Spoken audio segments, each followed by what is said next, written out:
Halo semuanya, balik lagi bersama aku Muel di channel Porshell, di mana kita akan ngebahas informasi tentang freelance, investasi, dan marketing.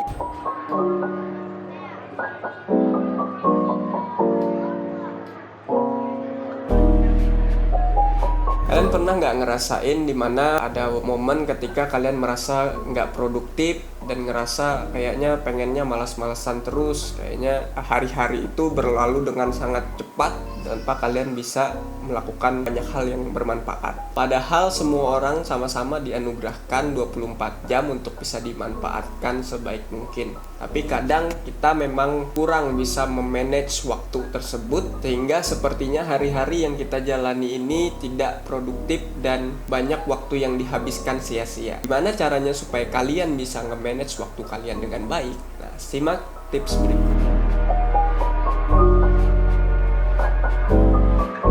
Oke teman-teman, seperti yang aku bilang tadi, semua orang dikasih waktu 24 jam ya. Ya mungkin 12 jam itu bisa jadi untuk waktu produktif, 12 jamnya waktu istirahat. Tapi ya banyaklah pembagian lain yang bisa kalian terapkan. Intinya kita semua punya waktu 24 jam yang sama. Nah, pembedanya adalah gimana kalian bisa memanfaatkan 24 jam itu sebaik mungkin untuk bekerja, rekreasi, dan istirahat. Aku punya tips nih untuk kalian yang pengen harinya lebih produktif dan bisa memaksimalkan waktu kalian tiap harinya. Oke, kita langsung aja ke tips yang pertama, yaitu membuat to-do list. Nah, to-do list adalah sebuah daftar yang kalian buat untuk mengatur kegiatan kalian, bisa jadi dalam sehari, seminggu, atau bahkan sebulan. Nah, to-do list ini akan berguna untuk kalian agar kalian bisa mencatat poin-poin penting yang akan kalian lakukan dalam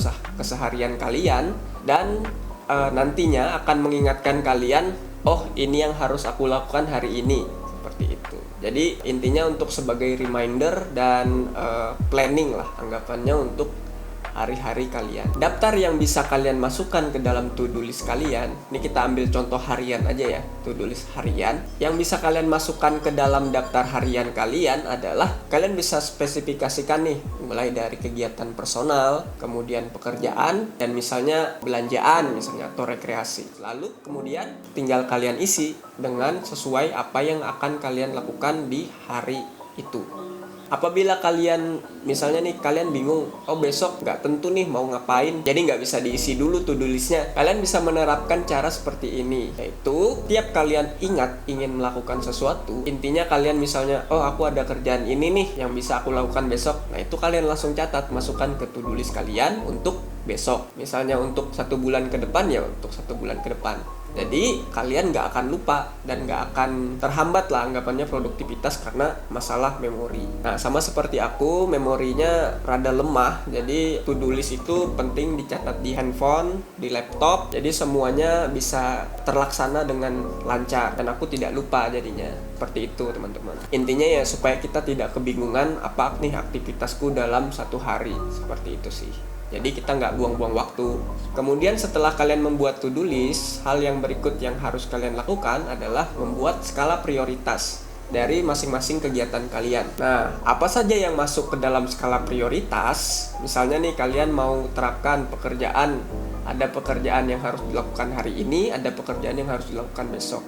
Otomatis kan prioritasnya harus selesai yang pekerjaan hari ini. Nah, jadi itu bisa kalian taruh di atas untuk bisa kalian selesaikan secepatnya, seperti itu. Nah, itu prioritasnya. Nanti aku akan share juga tentang cara untuk memprioritaskan pekerjaan atau tasking kalian secara efektif di video selanjutnya.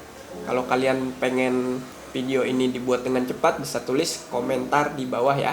Kemudian setelah kalian membuat skala prioritas, kalian harus bisa menentukan tenggat waktunya. Jadi kayak seperti yang aku bilang tadi di awal, misalnya ada pekerjaan untuk hari ini, kalian harus tentukan kalian mau jam berapa nih ngerjain ini gitu kan. Dan misalnya kalian tentukan deadline-nya aku mau kerjakan 2 jam atau 3 jam. Nah, seperti itu. Itu tujuannya supaya kalian bisa memperhitungkan waktu kalian dalam bekerja, dan juga sebagai acuan untuk kalian bisa menyusun daftar kalian supaya lebih rapi dan lebih terorganisir lah. Nah, seperti itu.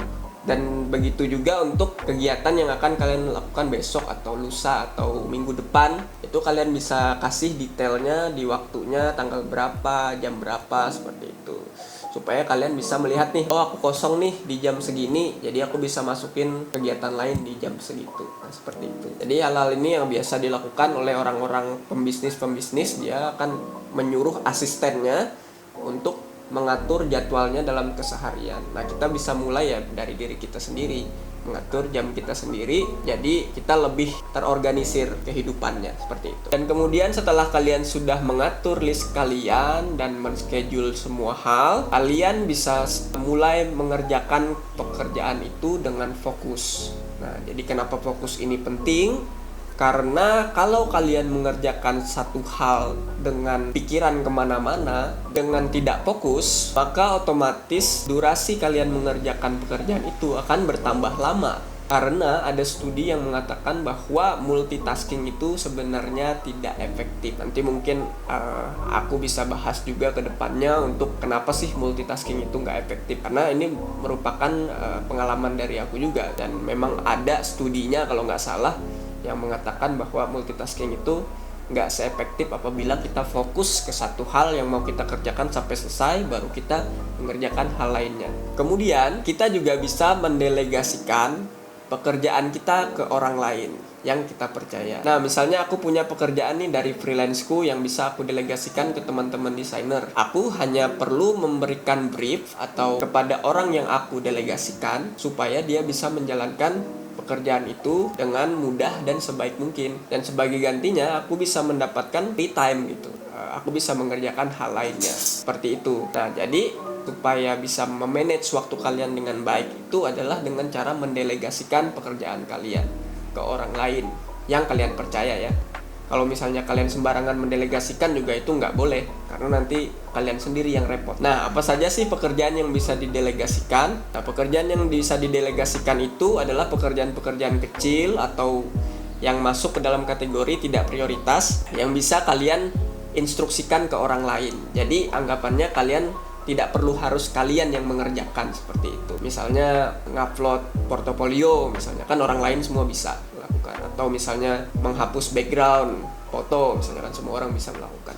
Nah, seperti itu. Kalau misalnya ada pekerjaan yang tidak bisa didelegasikan, kamu mau mendelegasikannya, itu bakal akan rumit di kalian. Tapi bukan berarti tidak bisa, tapi akan rumit saja gitu. Nah, kemudian hal yang penting juga, kalian harus tetap spare waktu kalian untuk istirahat. Nah, dalam managing waktu yang bagus, itu selalu ada waktu untuk istirahat. Jadi, seberapa sibuk pun kalian, tetap harus kalian prioritaskan istirahat cukup. Tujuannya ya supaya kedepannya kalian tidak seperti pembahasan sebelumnya, supaya kalian tidak burn out, supaya pekerjaan kalian ke depannya tidak akan terhambat karena kalian kelelahan, seperti itu. Nah, itu dia cara mengatasi hambatan produktivitas dalam waktu. Jadi kalian bisa mulai nge-manage waktu kalian bisa mulai mengatur ulang jadwal kalian dengan tips-tips yang sudah aku berikan. Semoga video ini bisa bermanfaat untuk teman-teman semua. Dan kalau misalnya bermanfaat, bisa kalian share ke teman-teman kalian, dan juga like serta komen bagian mana yang paling kalian bermasalah di dalam memanage waktu ini, supaya aku bisa bantu-bantu juga kan, jawab-jawab misalnya kalian bingung. Dan jangan lupa untuk subscribe channel ini supaya aku bisa lebih rajin juga membuat video seperti ini dan